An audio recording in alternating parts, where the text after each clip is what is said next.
Las líneas de la vida tienen ojos para ver debajo de la piel y de la tierra el país de los tesoros perdidos.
Tembladerales de Oro está dedicado a la memoria del poeta Alfredo Martínez Howard, con quien fui muy amigo.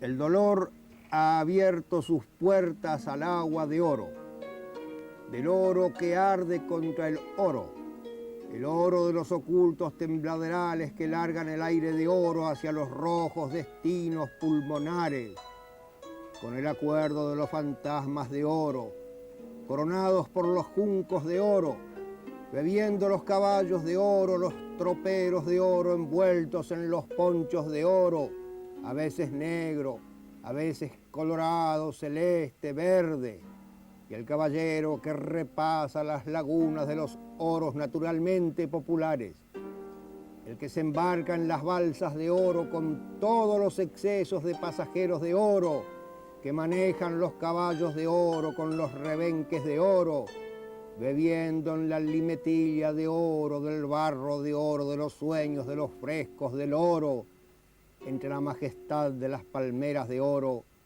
y de los ajusticiados y degollados en las isletas de oro bajo, de caimanes de oro, del oro del amor.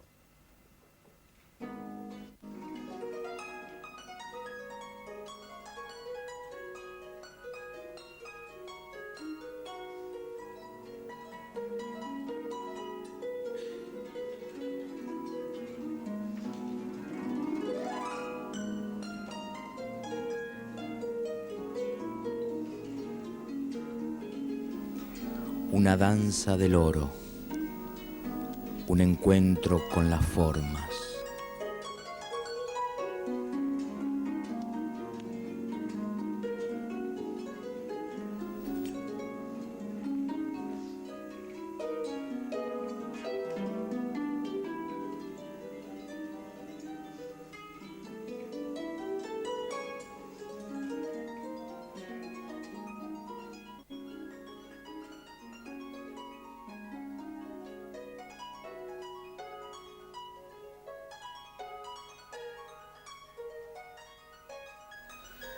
Manos que trabajan el oro y voces que lo miran y lo piensan. Me parece que en la búsqueda del oro habría, digamos, quizás la imagen o la idea del oro no estaría completamente alejada de algo que pertenece al mundo natural. ¿no? Me parece a mí. O de algo que escapa, digamos, al pleno dominio del sujeto, digamos, ¿no? Me parece que la gran diferencia entre el buscador de oro y el artista es que el buscador de oro sabe lo que va a encontrar, y me parece que si el artista supiese lo que va a encontrar, la búsqueda no tendría sentido, me parece, ¿no? Sí, tal vez, bueno, el oro es, bueno, en sí mismo es muy ambiguo como metáfora para ser tomado, ¿no? Como el equivalente de la creación. Yo sospecho que hay momentos en que los compositores, los artistas tienen la idea de haber tocado alguna sustancia de este tipo, ¿no? Es decir, alguna cosa, momentos que algunos hablan de esto como pequeños momentos de iluminación donde parece ser que tanto trabajo, tanto empeño, tanto tratar con las fuerzas ocultas y Claro. difíciles del manejo de material y todo lo demás, da por resultado una cosa que reluce de una manera particular, ¿no? Supongo que deben ser momentos donde el oro podría llegar a ser válido como metáfora. Claro, ¿no? claro. Una forma que nunca se podrá aclarar, o quizás sí, una niebla inminente, un gradual acercamiento. Tembladerales de Oro, lo escribí cuando yo estaba en la campaña de Corrientes, sobre un inmenso estero rodeado de palmeras, y sentí por un boletín radial, como decían en esa época, eso fue en el año 1968, así, la última parte del boletín, agarré, digamos, la última partecita que anunciaba el fallecimiento de él en la Serranita de Altagracia, en Córdoba, y que sus restos iban a ser trasladados a Paraná, a su ciudad natal. Y ahí se acabó. Estaba atardeciendo. Yo cerré el aparato, salí del ranchón donde estaba y empecé a caminar. Pero así como extasiado, de repente todo el paisaje se me transformó en oro. Las palmeras parecían, las hojas de las palmeras parecían lámparas de oro. Las vacas y los caballos parecían todos de oro en un plano inclinado, comiendo sobre el estero que tenía todos los juncos de oro. Se veían nubes de oro. Bueno, y surgió el poema. Pero no surgió en ese momento. Esa fue la sensación que yo tuve ante la muerte de él, sin ningún duelo, sin ninguna, por supuesto, ningún llanto, nada. Y al poco tiempo, a la semana, cuando escribí lo que es un pequeño libro que se llama Tembladerales de Oro, este poema surgió junto con los otros 5 poemas que integran ese librito. Surgió en una noche de tormenta, en una sola noche, en 6 horas se escribieron los 6 poemas.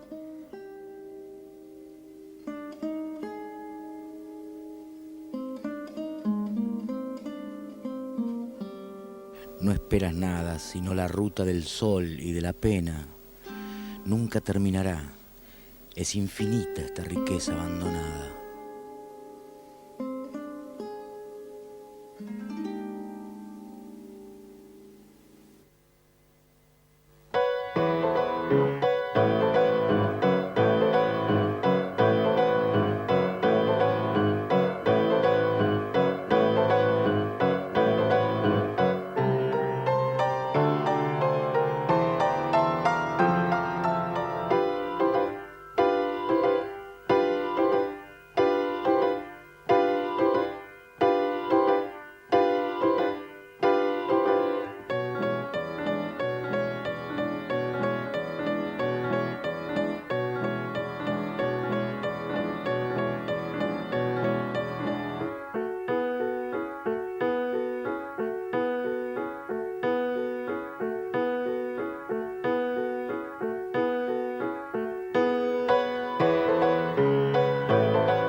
Estos objetos se encuentran en el tiempo para que un artista y un arqueólogo conversen.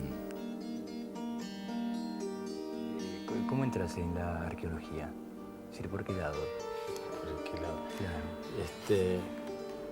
Quizás, no sé, quizás por el lado del fracaso, porque empecé una carrera universitaria de arquitectura porque me gustaba la parte plástica y no pude sortear las materias técnicas. Ajá. Entonces me decidí a estudiar historia y ahí, en la primera materia que cursé, que fue arqueología, que la daba Rex González, en Córdoba. Ajá. En ese momento, me dejó deslumbrado.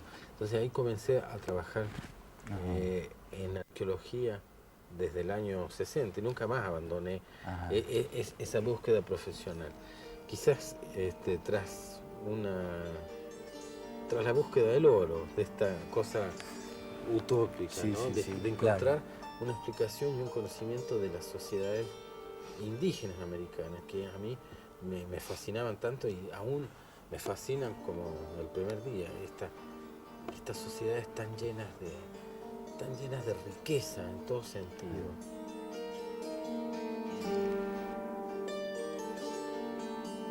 Lo que yo perseguía era la coraza frágil, la belleza de la piedra que se convierte en ángel.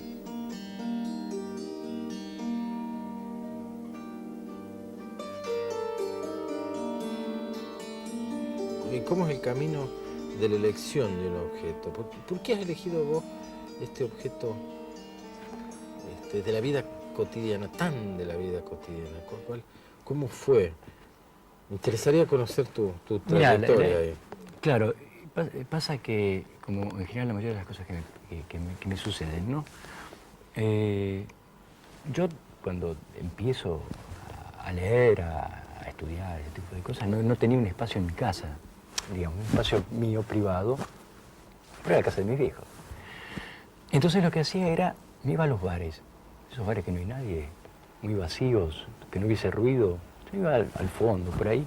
Entonces llevaba un bolso con los libros, las carpetas, los lápices, ¿no? Entonces me instalaba, pedía un café y empezaba. Y viste que la mesa de los bares es como inestable. Se mueve. Sí. Entonces se me había ocurrido llevar medio broche, que es una cuña. Sí. Entonces le ponía una cuña, se estabilizaba la mesa, estaba perfecta para empezar a trabajar.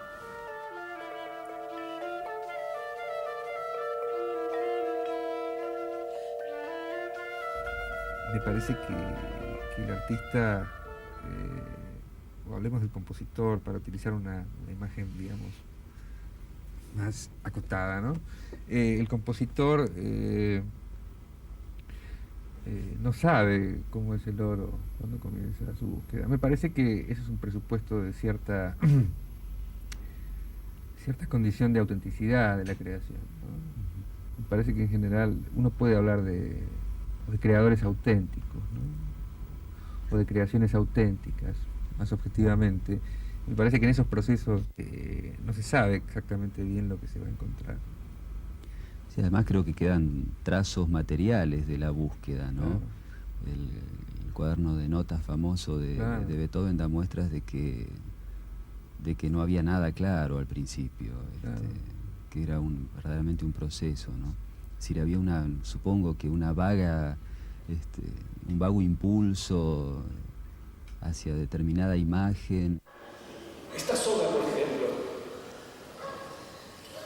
Esta soga se la toma con firmeza, con estoicismo. De un extremo con una mano y se la sujeta con la otra. La distancia entre ambas, la apertura de los hombros, que no da al mismo tiempo la apertura de los pies. Actores que caminan un espacio desconocido en busca de otras formas. Es el escorzo del estoico que ejecuta campanarios.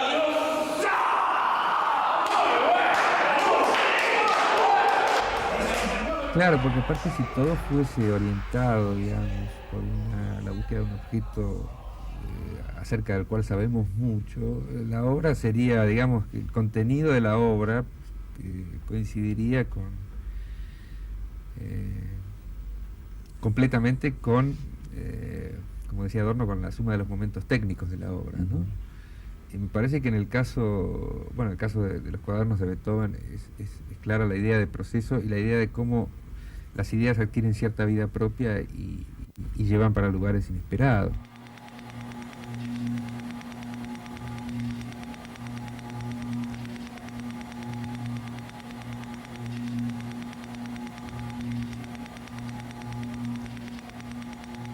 La gente que se interesa por el arte tiene una visión de las cosas que muchas veces los arqueólogos no somos capaces de enfocar, ¿no?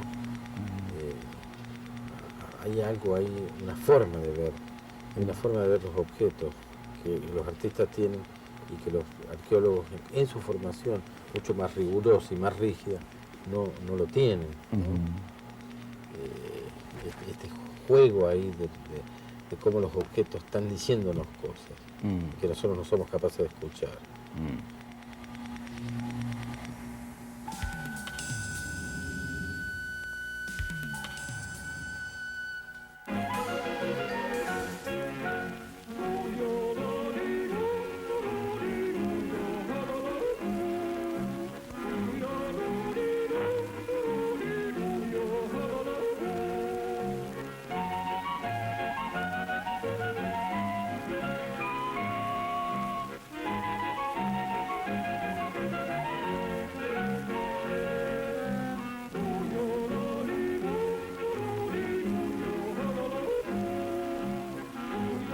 La danza del oro en los tiempos del Dada. Desde el comienzo de las vanguardias de los años 20 que intentaban relacionar la imagen y la música de una forma más orgánica, ¿no? O sea, una especie de música de la imagen.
Ayer, la maga gana un espacio en la cultura.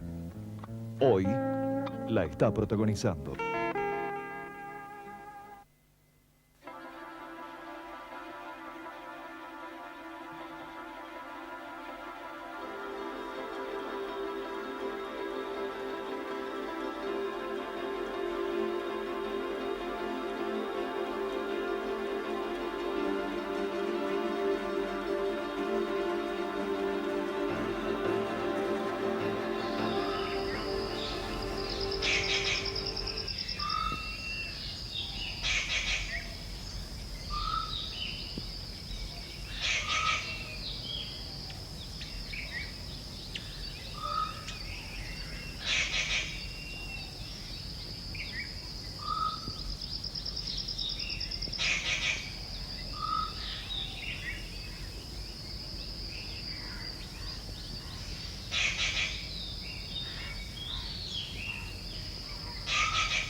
Los ojos buscan tesoros ocultos dentro de los lenguajes.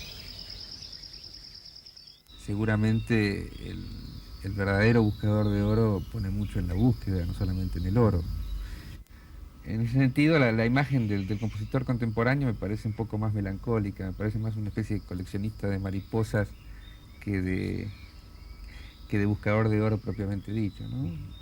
En el sentido de que sería alguien que expone lo que ha encontrado en una vitrina, y esa vitrina puede ser objeto de contemplación por un grupo bastante reducido de personas, ¿no? No sé vos qué pensás acerca de las características del buscador de oro y del artista. Sí, tu idea tiene más que ver con esa idea del mensaje en la botella tirado al mar.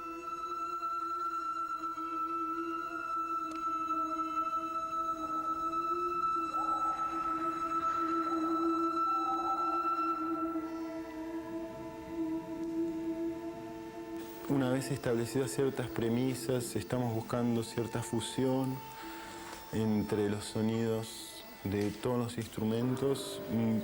Estamos buscando un punto en donde la identidad de cada instrumento se disuelve en el sonido.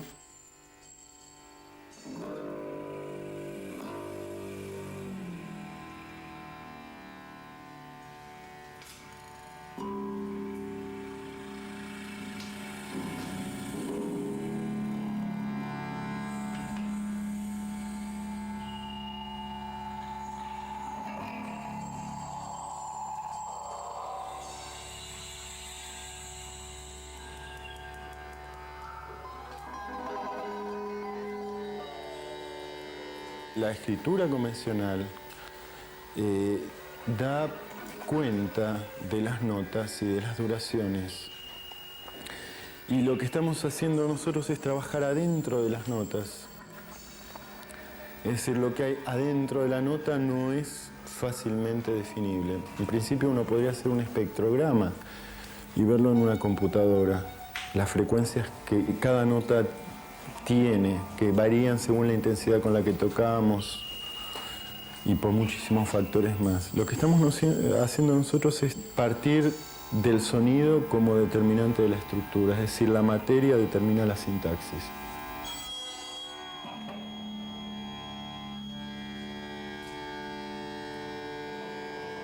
Ojos que miran el oro de lo nuevo. No me parece que el artista sepa exactamente qué es lo que va a encontrar. Porque además en el proceso mismo empiezan a aparecer bifurcaciones, claro, y negativas del material a plegarse a los procesos a los cuales estaba destinado. Claro.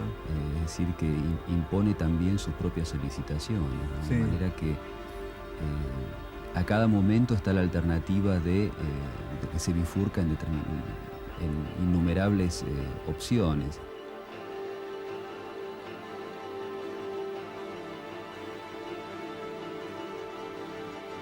cuán afuera está del lenguaje que habitualmente vemos como video, como, bueno, evidentemente hay ciertas preocupaciones que tienen que ver con los medios en cuanto a determinada velocidad.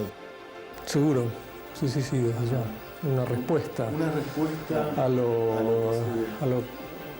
la estética convencional predominante, digamos, que es un poco dictatorial, digamos, ¿no? Esto es lo que debe ser hecho, de eso nos están diciendo todo el tiempo, ¿no?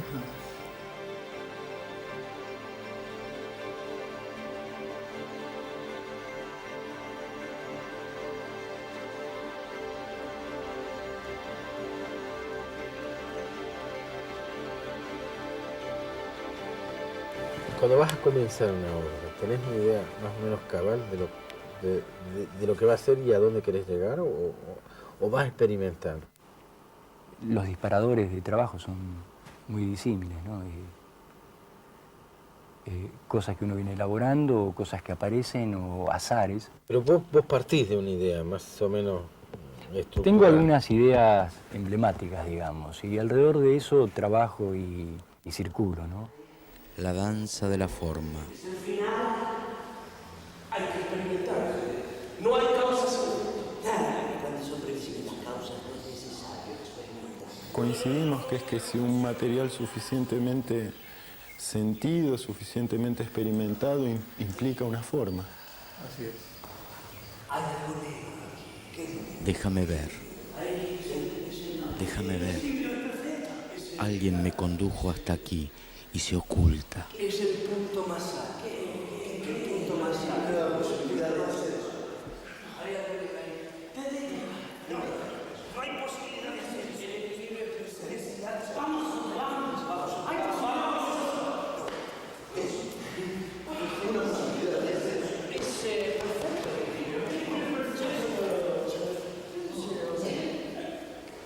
Vamos a todo. Vamos.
cómo los objetos están diciéndonos cosas que nosotros no somos capaces de escuchar.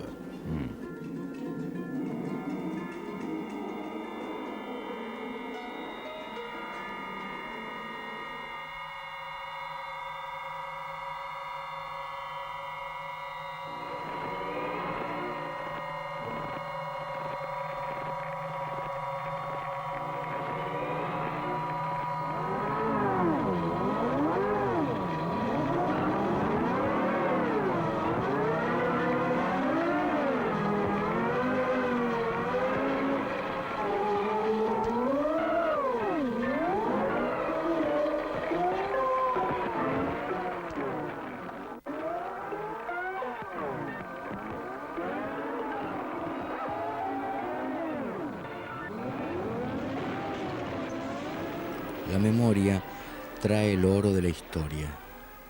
Los ojos del arte encuentran los mundos deseados.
Ese objeto es un objeto que no es valorizado, salvo para su función, que no es un objeto culturalizado, digamos, no es una pluma de oro para escribir o otra cosa. Y que a lo mejor lo que pasa es que a lo mejor yo supongo que en arqueología podría tener algo que ver, que es que hay elementos que están lateralizados de la estructura utilitaria o de investigación, que por ahí son puntas de entrada que te meten, te reintegran a la estructura general. Digamos, es posible que uno encuentre algo, que ese algo no ha sido visto, y que sea una punta para un desarrollo o un descubrimiento o un encuentro de una relación de cosas, ¿no? A mí me atrae eso en el arte, por ejemplo. Elementos como las rayuelas, que he trabajado también, o los broches, que no forman parte así decididamente del campo del arte.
Yo me hago esta pregunta, una vez encontrada la esencia, ¿qué pasa? ¿Qué viene después? ¿Qué viene después? Bueno, la esencia... Me hago esa misma pregunta con el video. Bueno, sí, ya llegamos totalmente. A Bueno, acá hay una... a la célula, al átomo. Claro, lo que pasa es que hay que ver qué es llegar también, ¿no? ¿Qué es? Ya llegué a eso. Bueno, es una búsqueda, llegar es la búsqueda. En mi búsqueda personal, yo considero que he llegado a esa cosa. Nada más. Me da la impresión de que son siempre cierres provisorios, ¿no? Porque la obra está siempre puesta en un sistema y en un devenir del propio creador. Y tengo cuando uno ve la sucesión de obras, tengo la impresión de que son interrupciones provisorias de ese proceso. Es decir, la obra se termina porque, bueno, hay condiciones que hacen que se termine, pero hay una cierta solidaridad en el proceso creativo que hace que uno piense la obra siempre en sistemas más grandes, ¿no? En el interior de, bueno, la obra cerrada en sí misma, la obra en el periodo, la obra en el contexto del autor, en el de su época, parecería ser como que hay sucesivas búsquedas simultáneas, estratificadas, puestas, ¿no? Superpuestas, que hacen que hubiera múltiples búsquedas interminables. Sí.